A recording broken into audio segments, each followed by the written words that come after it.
Good evening. Thank you for joining us. I'm Yoon Jung-min. The three-way South Korea, U.S. and Japan summit is our top story. As the leaders are soon to meet at Camp David, the U.S. presidential retreat in Maryland, President Yoon says he is open to separate talks on extended deterrence with the two countries. And reports suggest the leaders could agree upon opening a three-way hotline as they seek to strengthen security cooperation. Our foreign affairs correspondent Bae Eun-ji reports.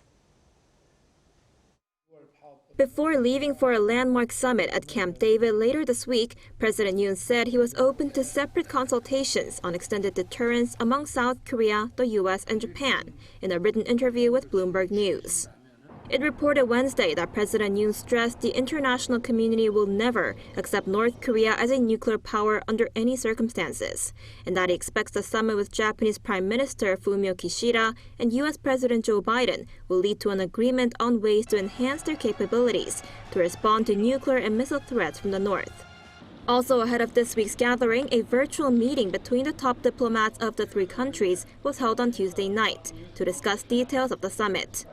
Seoul's foreign ministry said Minister Park Jin and his American and Japanese counterparts, Antony Blinken and Yoshimasa Hayashi, reaffirmed their nation's strong security cooperation regarding Pyongyang's nuclear and missile threats.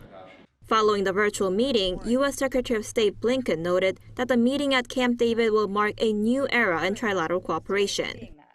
And again, I don't want to get ahead of what will happen on Friday, but I think you'll see some very concrete measures that we're taking to enhance our capacity to provide for our security as three countries and also more broadly security in the Indo-Pacific region. At the upcoming summit, the three countries are reportedly expected to launch a series of joint initiatives on defense and technology. Citing unnamed senior U.S. administration officials, Reuters said while the trilateral meeting is unlikely to produce a formal security arrangement, the leaders will agree to set up a three-way hotline to communicate in times of crisis. It also reported that the U.S. has formal collective defense arrangements in place with both South Korea and Japan separately, but it wants the two countries to work more closely together amid mounting concerns about China's growing power.